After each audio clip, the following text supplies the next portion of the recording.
Hello and shalom, friends. This is Maim Corlin Vega. I'm a naturopathic herbalist and a holistic health coach. And right now, I'd like to share with you some information about a very common issue that many people have: urinary tract infections, also known as bladder infections or cystitis. Now, urinary tract infections are actually the second most reason that people visit a doctor, and it's second only to colds and flus. Women tend to get it more so than men, especially as women get older and enter their menopause years. And also, when people are older, they're just more prone to infections. Now, when people can get it as often as every year or even more.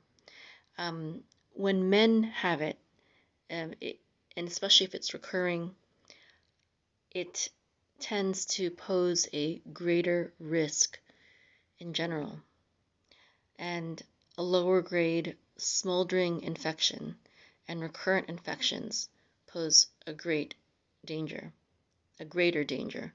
than a regular bladder infection. And these kinds of more serious infections can even result in kidney failure.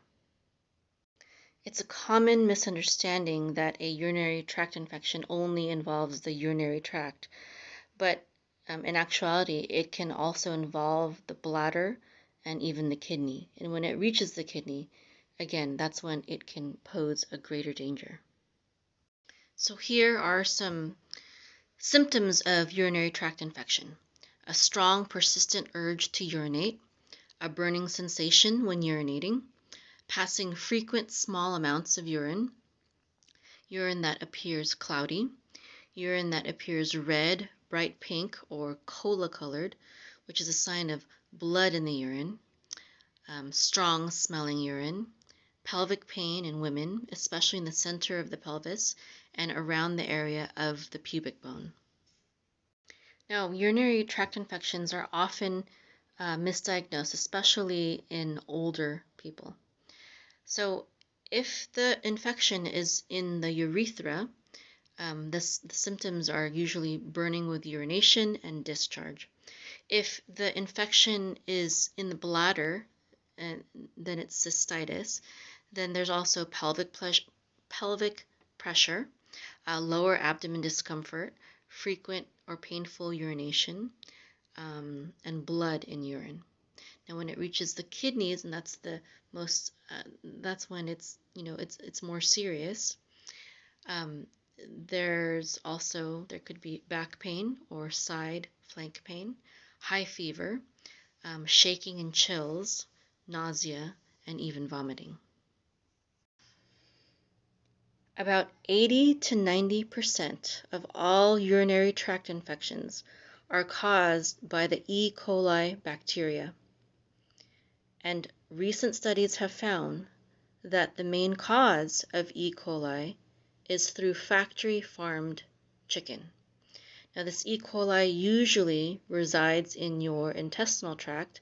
However, without proper hygiene, or also just with a weaker immune system and not enough good bacteria, it can easily go into your urinary tract and cause infection. So this is just yet another good reason to take care of the quality of the food that you're eating, and to prefer to purchase, local, farm-raised, healthy meat, organic, kosher, etc. Another thing is, we should eat meat that is fresh and freshly cooked, and stored properly and right away, and even after it's cooked, not kept too long. And if you do keep it for leftovers, make sure it's thoroughly heated again to make sure that all the bacteria is gone. Now, because urinary tract infection is a bacterial infection, it's most often conventionally treated with antibiotics. Now, the problem, there's many problems with this. One of them being that when you use antibiotics, it kills off the good bacteria in your system. And the good bacteria is what naturally helps to fight off the bad bacteria in the first place. That it's your body's natural defense against these types of bad bacteria. And when you use antibiotics which don't discriminate between good and bad, they just kill it all off, you're harming your body's natural defense system for it. Furthermore, newer studies have found that the E. coli bacteria has a sticky biofilm, which sticks to the lining of your bladder and kidneys and urethra and so on and so forth. And because of this, it is largely inaccessible at all to antibiotics. And this is one of the reasons for recurring infections as well. You may kill much of it off with antibiotics, but not necessarily all of it. And when you stop the course of antibiotics without the presence of good gut bacteria in your system, it's not just your gut, but throughout your whole entire body you have good bacteria, but the antibiotics will destroy it all. But without this good bacteria, because of the antibiotics killing both the good bacteria and the bad bacteria, then you are left without a natural defense against the E. coli bacteria or any other kind of bacteria that may cause the urinary tract infection. And of course, you also have the issue of repeated use of antibiotics, talking about prescription antibiotics. The repeated use, and also when people don't finish the entire course of antibiotics, that it can help to develop antibiotic resistant bacteria, and that's another reason for the recurring infections oftentimes. And when you're resistant to antibiotics, it's not just going to be the urinary tract infection that you're susceptible to. It can be other types as well. So the whole antibiotic use is just really blown out of proportion, and it sets us in a cycle of continued illness and continued dependence on the antibiotics, and we just need more and more and more. It's not really a good way to heal yourself. It's not really a true healing method for urinary tract infection or any other type. It should really be a very last resort. As many of you know, my family, I have 7 children. We have never, my children's whole entire lifetime, they have never taken over-the-counter prescription antibiotics. The only antibiotics my family uses is natural things like garlic and manuka honey and, powerful natural home remedies such as that. And then we also, use probiotics. So for good urinary tract health, you should do things like go to the bathroom often, don't hold it, go before and after sexual intercourse, right before bedtime, to drink unsweetened cranberry juice every day, to drink half of your body weight in ounces of water every day. So if you weigh 100 pounds, drink 50 ounces of water per day. And, it doesn't have to be just water. It can also be in the form of herbal teas, but it should be teas that are not diuretics, teas that don't deplete water from your system. So not black tea and not coffee, because those types of drinks actually take water from you.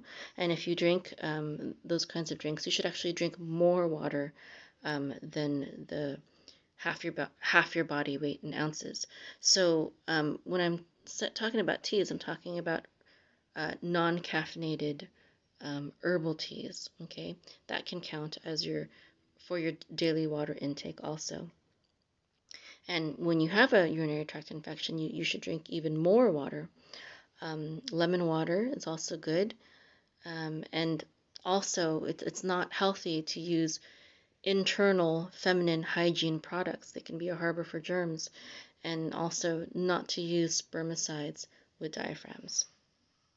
Okay, so we've established E. coli as the major factor in urinary tract infections. The second major factor we've discussed is basically the overuse of antibiotics, because when you use antibiotics, you actually lower your body's natural defense system, to fight off bacterial infection.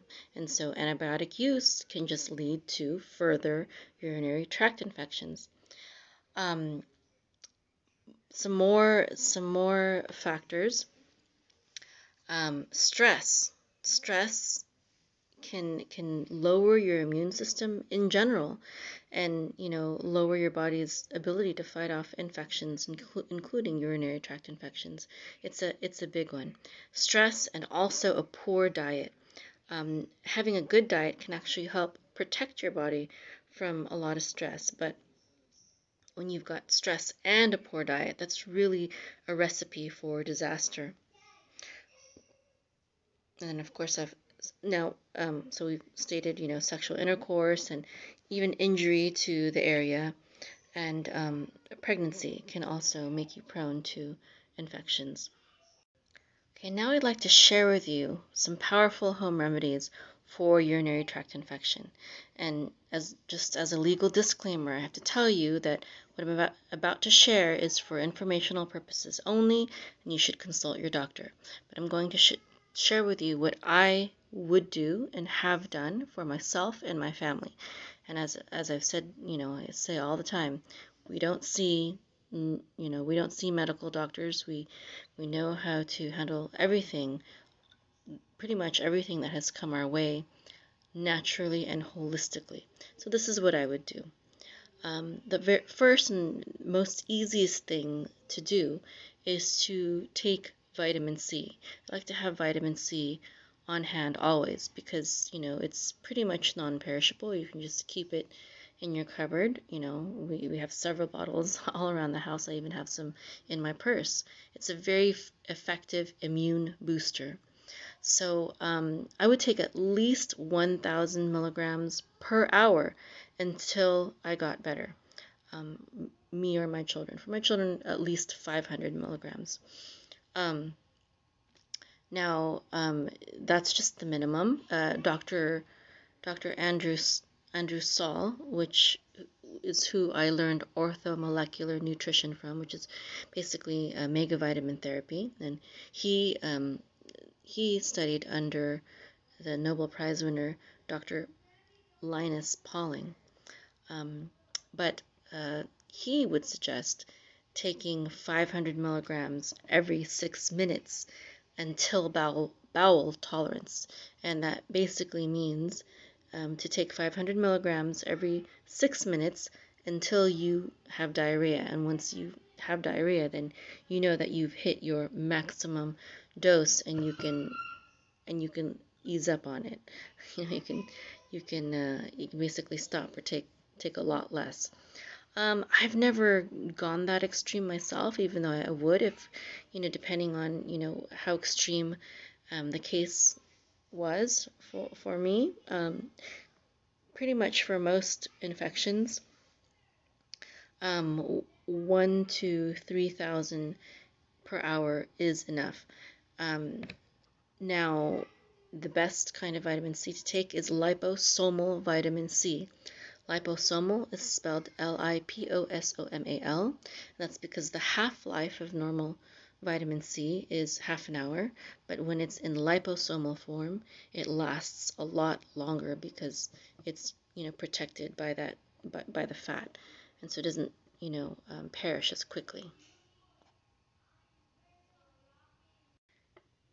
Now, the top 3 herbs that I would use for a urinary tract infection are: number 1, uva ursi; number 2, parsley root and parsley leaves as well; and number 3, juniper berry.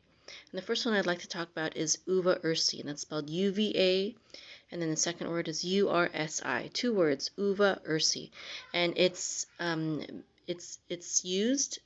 used for hundreds of years at least in Native American herbalism as as a healing remedy for urinary problems as well as a diuretic.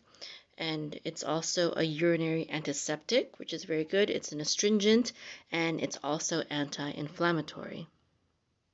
It has a lot of protective constituents such as flavonoids and iridoids and tannins and other good stuff that are really healthy for you.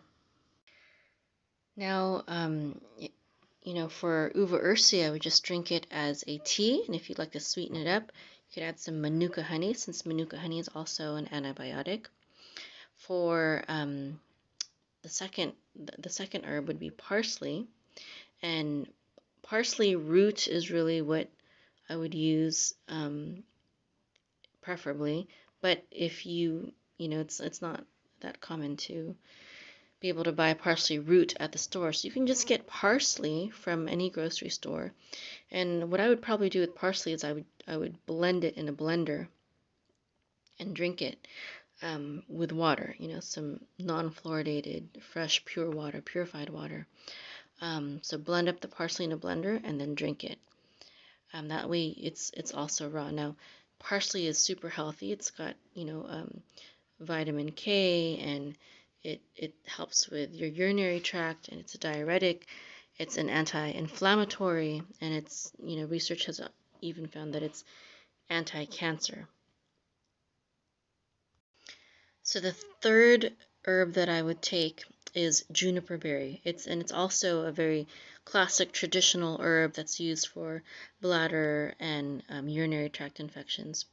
And it's got a lot of great properties as well. It's a diuretic, it's an antibacterial, it's an anti-fungal. It is, can help with high blood pressure. It's just got a lot of really good properties.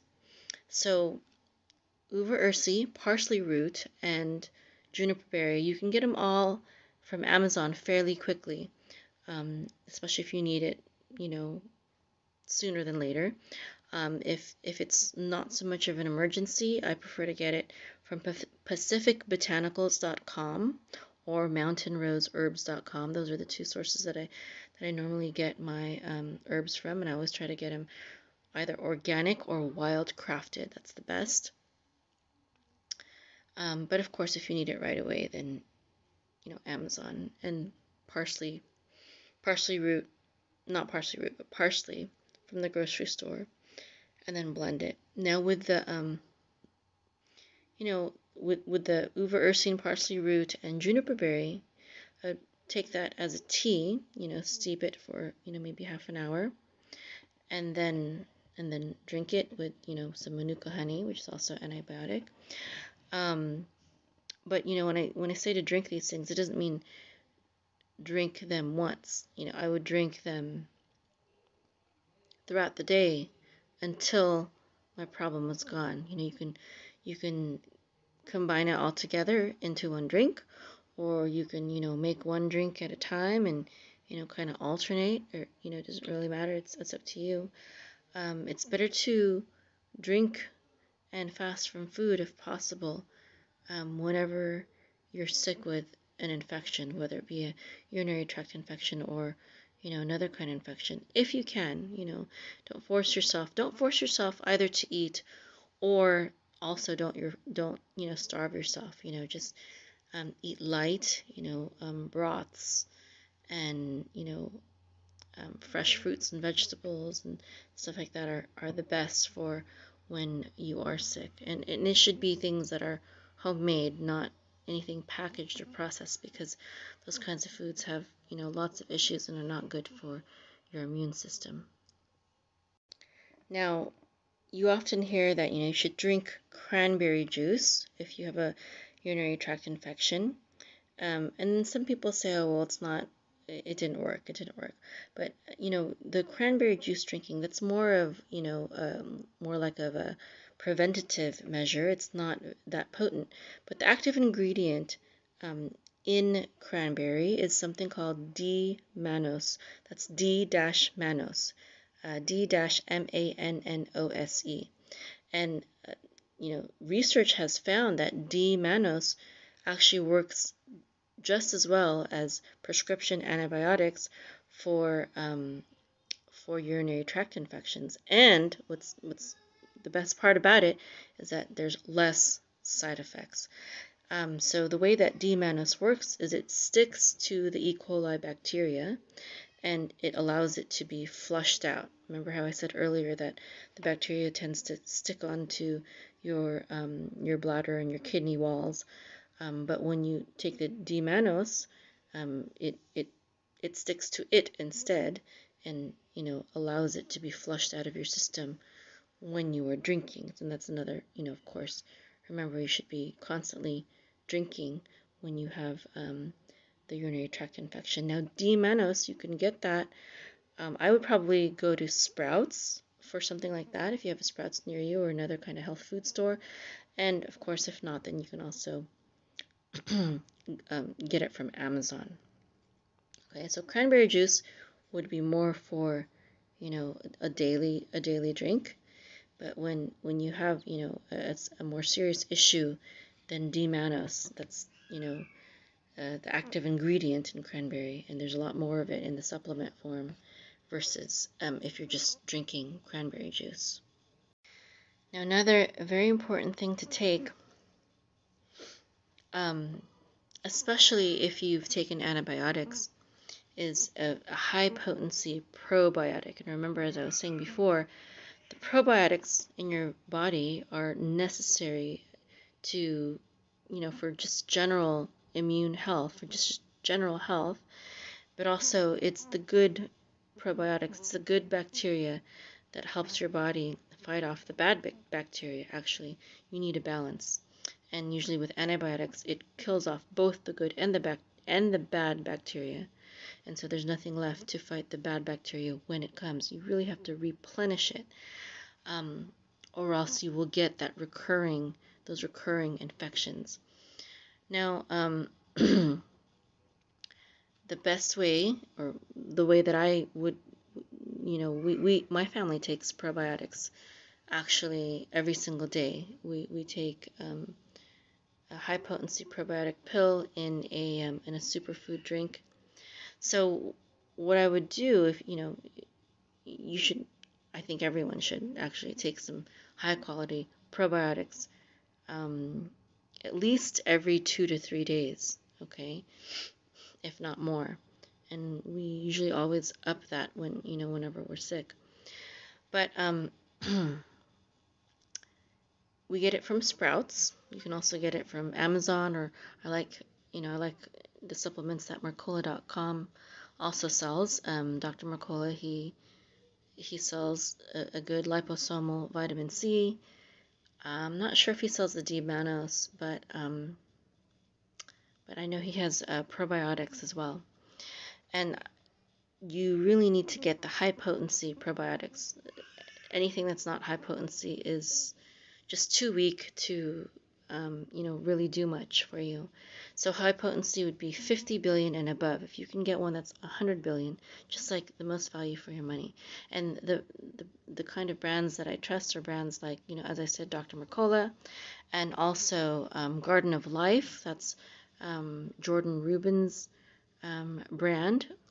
That whole line, well, I mean, he first founded that brand. I don't think that he owns it anymore. But Garden of Life, and then also Jarrow's Formulas, Jarrow. And a natural way to get probiotics would be to eat it in fermented foods such as sauerkraut and real fermented yogurt and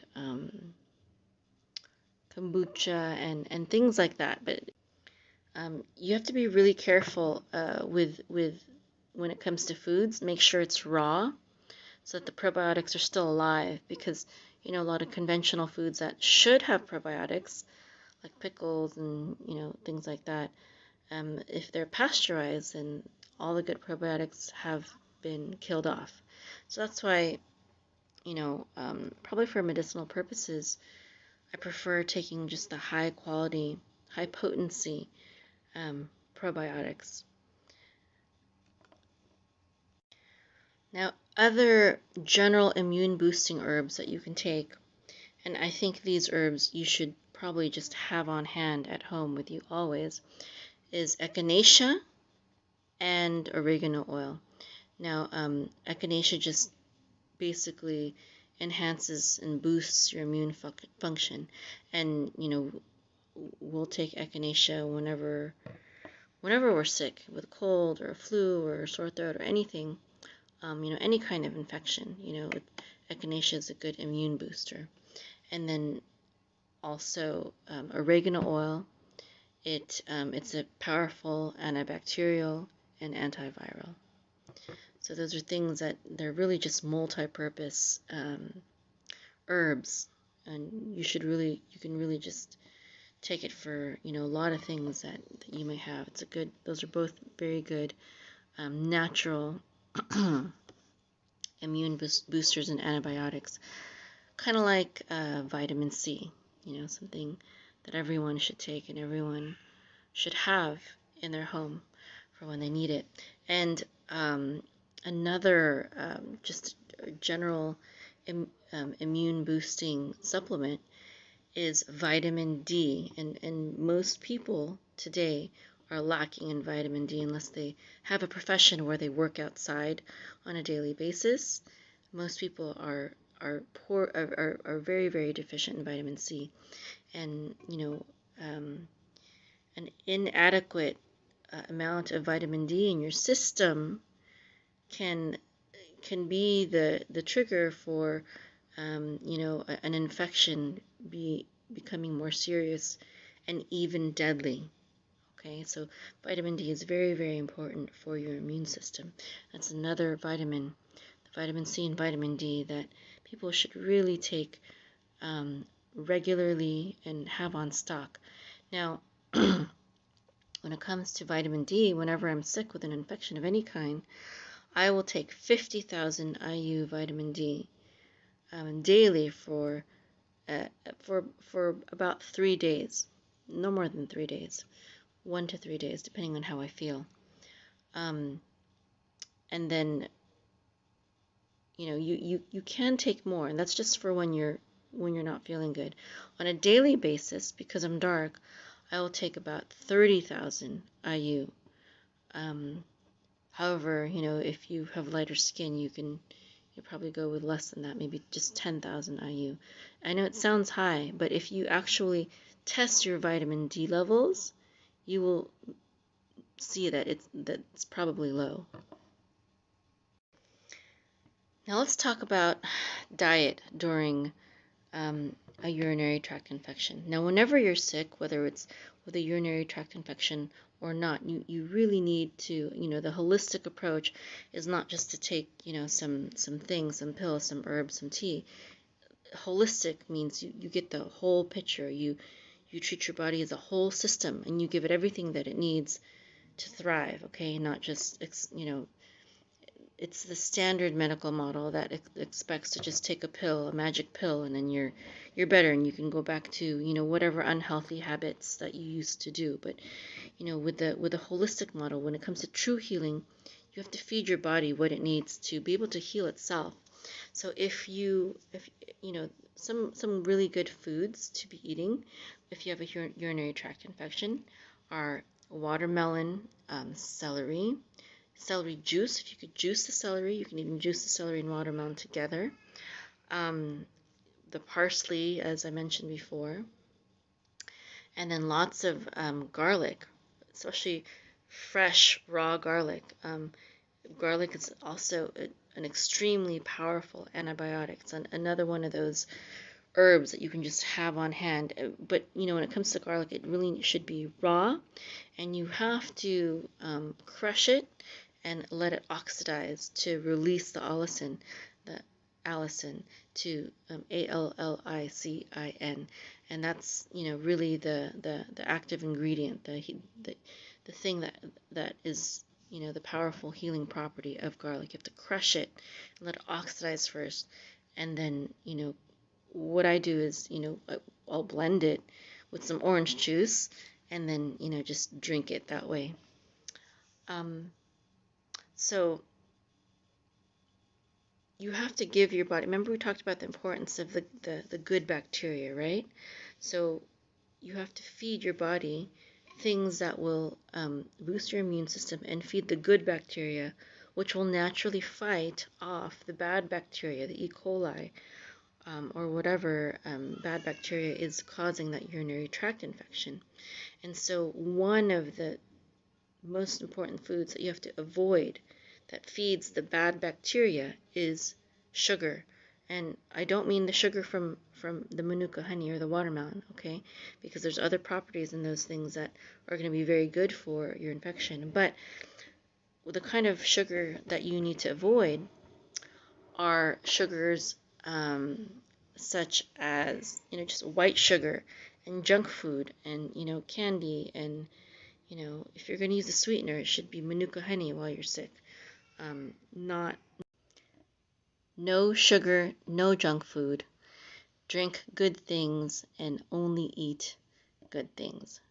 Natural things, fresh things, homemade things. No junk food. No fast food, okay? No processed foods, no sugar. All right, so if you have any questions or comments about any of the things that I shared here, please go ahead and contact me. And if you need any personalized help or support, I can also help you with that. Just go ahead and contact me. And of course, also, I have my Herbalist and Health Coach training and certification program. So if you would like to learn how to become the healer of your home and your community and build a profitable online business, making an impact in this world, please contact me. Oh yes, and one last thing. It's late here right now, and I'm getting really tired, which reminds me that another really important thing to remember if you're healing of anything, to get proper rest and sleep. Okay? Shalom. Good night.